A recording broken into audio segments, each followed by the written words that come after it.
Hello friends, I'm Tunde Dugantsi, Hungarian gingerbread artist. Today I will show you the last two cookies of my Valentine's Day cookie set.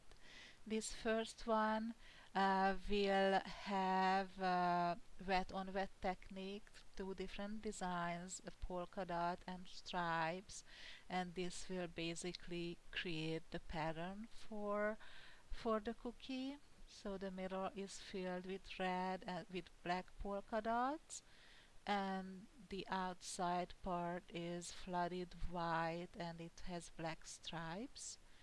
And I will let this dry, and I pipe an outline to the inner part with some dots to highlight that inside, and I will finish the cookie with a bead border.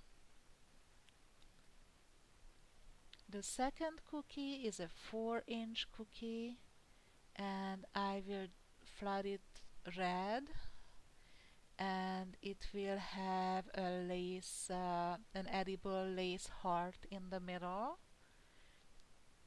that you can make ahead of time and you can have it handy. I brush it a little bit of water to make it damp so it gets sticky.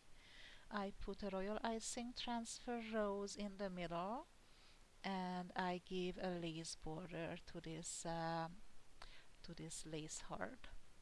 And I will finish this cookie as well with a bead border, and I will show you the whole set very soon. And if you go back, all these cookies are available in the previous videos. And please subscribe to my channel if you don't want to miss any of my videos. I post them Tuesdays and Thursdays. See you soon.